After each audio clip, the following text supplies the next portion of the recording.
روز برفی در کوهستان گرفتاری بوران شدیم که فکر نکنم تو فیلم معلوم باشه. از خرقا این آقا سعید نیا که بوران رو میبینید، واقعا آقا سفر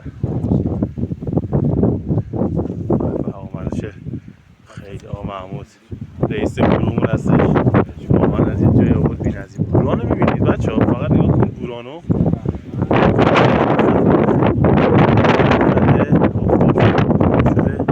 بچه ها گروه حالا گیر کردن دارن یواش یواش میان پایین. سعید ماشاءالله آقا سعید. حسین اینم حسین آقا، همونو بیا پایین حسین جان، همونو بیا پایین. ماشاءالله ماشاءالله، واقعا روز سختی بود ولی خیلی قشنگ بود. لذت وقتی بردیم. فاد میاد خیلی باحال چیزا میاره. سختی گیر کرده بودن، خدا شکر تونستن این بحران پشت سر بگذارن. انشالله که همیشه با هم باشن، تنهایی اصلا حرکت نکنن. سپاسگزار از گروه. بدم ما همش درود به شما. خسته نباشید. روز نهم چسبش این چیزا 1300 میگم چسبش 1404 بچه گروه اومدیم تو گیر کردیم. اول روز برفی کوهونه، امیدوارم به همه بچه خوش بگذره. ممنون، تشکر. بفرما آقای علی آقا شمس، بفرما. چی بگم آقا شما؟ خیلی خوش اومدی، خیلی زحمت. آقا زیمن بفرما.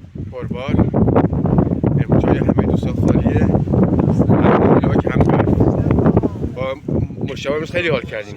مرسی مرسی. حسین آقا خیلی نوکرتم، خسته نباشید. قربونت. همیشه پایدار باشید. داداشم اولین روز اولین بار میکنم که فضایی رو تجربه میکنید درسته؟ اولین بار نیست، اولین باره که با گروه شما آها و بچهای خوب گروه اومدیم منطقه برفی. با گروه ما میای خوبه؟ چجوری لذت بخش هست؟ البته گروه که مال ماست، شما تازه اومدید تو گروه ما. بله 100% خوبیه. قربونت، خیلی خوش اومدی، خیلی خوش اومدی.